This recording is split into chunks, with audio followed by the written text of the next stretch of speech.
अस्सलाम वालेकुम, welcome YouTube my channel Sultana Makhtar. जी फ्रेंड्स, कैसे हैं आप? चलिए आइए आज मैं आपको सिखाती हूँ लेडीज़ बैंड बनाने का तरीका। ठीक है, सबसे पहले आप टफ बुकरम लेंगे, चौड़ाई में लेंगे 2 इंच और इसकी जो लंबाई होगी वो होगी 15 इंच। ठीक है, ये मैं अपने हिसाब से ले रही हूँ 15 इंच, और आप चाहो तो 15.5 भी हो सकती है, 16.5 भी। ठीक है, सबसे पहले हमने ये 2 पीसेस कटिंग किए। आपने जब भी पैन लगानी है तो इसके टफ बुकरम के 2 पीस ही लेने हैं। ठीक है, ये देखिए मैंने इस तरह से 2 पीस लिए, इसको मैंने फ़ोल्ड कर लिया है। अब आपको मैं कटिंग करने का तरीका बताती हूँ। इस तरह से आपने इसको फ़ोल्ड कर लेना, और जो जहाँ से आपने फ्रंट से शुरू करना है इसका निशान रखना है 1 इंच का।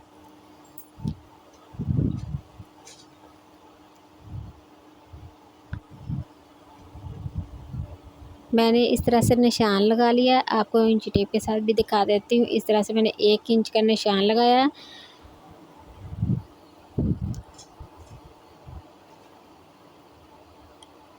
अच्छा फ्रेंड्स, आपने जब बैंड कटिंग करनी है सबसे पहले तो आपने लगा लिया ये 1 इंच का निशान। उसके बाद जब आपने बैंड का निशान लगाना है तो आपने तिरछा निशान लगाना है। इस तरह से आपने इसको ड्रॉ करते जाना है आपने, और यहाँ से जाके आपने ख़त्म कर देना है। और हमें बैंड की जितनी गुलाई चाहिए, अगर आप ज़्यादा गुलाई भी रखना चाहते हैं तो ये आपकी इसकी चौड़ाई बैंड की ज़्यादा रखें। अगर आपको 1 इंच रखनी है तो फिर आप 2 इंच इसकी चौड़ाई रखेंगे और इसकी कटिंग करके जो 1 इंच रह जाए। ठीक है, अब सबसे पहले तो हमने नीचे से गुलाई की थी, अब हम इसकी अंदर वाली साइड से गुलाई करेंगे 1 इंच का निशान लगा।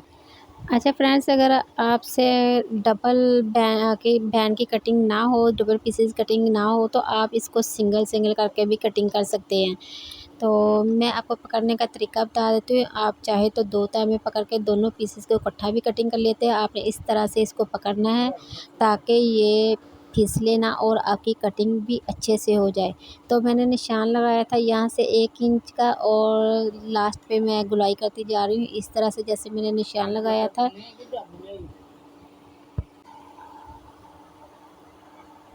अब मैंने ये बाहर से गुलाई कटिंग कर ली है, और अब मैं जो इंच वाला निशान अंदर लगाया था यहाँ से मैंने 1 इंच के हिसाब से, अगर आप मेजरमेंट के साथ 1 इंच के हिसाब से निशान लगाना चाहे तो लगा सकते हैं।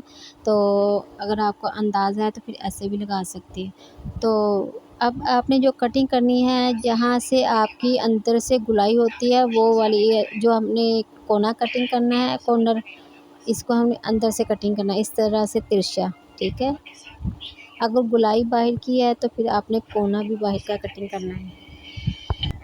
अब ये मैंने 2 पीसेस रखे हैं। अब मैं आपको चिपकाने का तरीका बताती हूँ। सबसे पहले आपने कपड़े पे रख के पहला पीसेस चिपकाना है, और उसके बाद इसके ऊपर दूसरा पीस रख के चिपका देना है ताकि अच्छे से फिनिशिंग आए। अगर आप इस तरह से लगाएंगे तो आपकी बैंड में अच्छे से फिनिशिंग आएगी। ठीक है, ये देखिए मैंने चिपका लिया अभी इस पे। तो अब मैं आपको इसका लगाने का तरीका बताती हूँ। अच्छा फ्रेंड्स, सबसे पहले आपने जो वो गोलाई वाले नीचे नज़र आ रहा है, आपको सबसे पहले इसको आपने इस तरह से फ़ोल्ड करना है, और 1 सेंटी का मार्जिन रख के आपने इसको सिलाई कर देना है। आप सीधा भी सिलाई कर सकते हैं, उल्टा रख के भी, जैसे आपको बेहतर लगे। तो मुझे इस तरह से बेहतर लगा, मैं हमेशा इसी तरह से इसको सिलाई करती हूँ। तो अब आपको मैं सिलाई करके बताती हूँ। आपने 1 सेंटी का छोड़ के बूट पैर का निशान, ठीक है? तो इस तरह से आपने निशान लगाना, ताकि जब हम इसको बैंड को सीधा करके इसकी टॉप स्टिच लगाएं तो अच्छे से टॉप स्टिच लगे।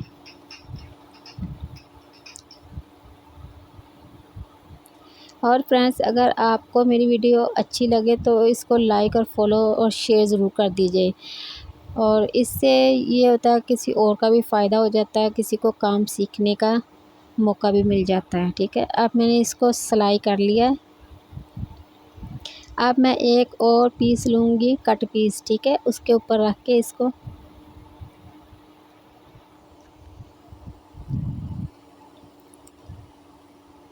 इस तरह से तीनों साइडों पे सिलाई लगा दूँगी। एक साइड तो मैंने फ़ोल्ड कर ली थी और 2 कॉर्नर और ऊपर वाली साइड से मैं अटैच कर दूँगी इसको, इस तरह से।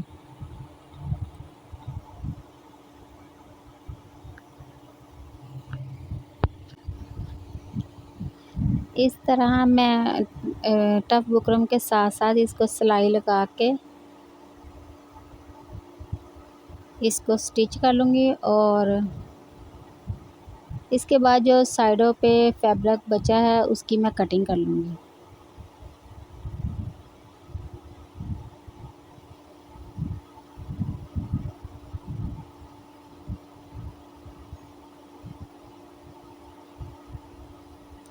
आपने इसमें बस यही ध्यान रखना है कि आपका पल्ला जो छोटा बड़ा ना हो और इसमें कोई चुन्नट वगैरह ना आए। अब मैंने एक सेंटी का कपड़ा छोड़ के बाकी मैंने कटिंग कर देना है।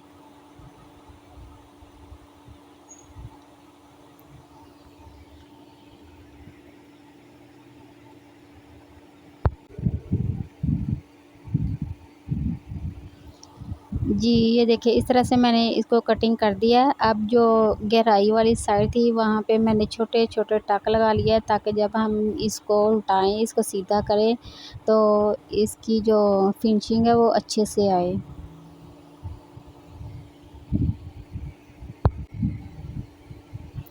अब मैंने इसको फ़ोल्ड करके इस पे निशान लगा लिया है और इस तरह से कमीज़ की बैक साइड पे भी मैं इसी तरह से इसको निशान लगा लूँगी और जब मैं इसको कमीज़ के साथ अटैच करूँगी तो ये दोनों जो निशान लगे हुए हैं इनको बराबर का लेके आऊँगी ताकि दोनों तरफ एक जैसी बैन लगे, छोटा-बड़ा साइड ना हो, ठीक है?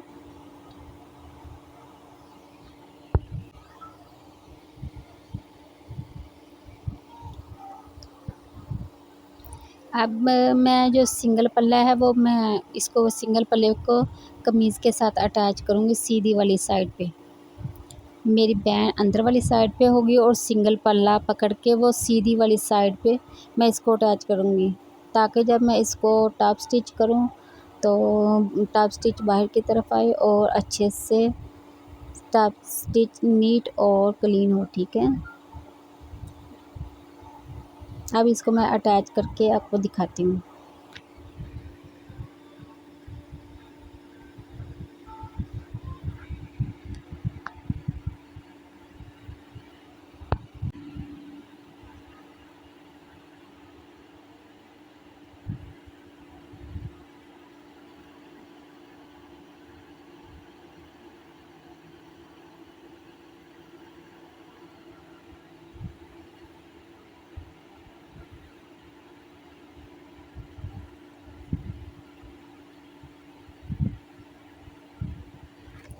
जी, ये अब मैंने इसको सिंगल पल्ले पल्ला इसके साथ अटैच कर लिया था। अब जो इसको मैंने फ़ोल्ड करके अच्छे से इसको कॉर्नर अंदर की तरफ करके अब इसको मैं टॉप स्टिच कर दूँगी।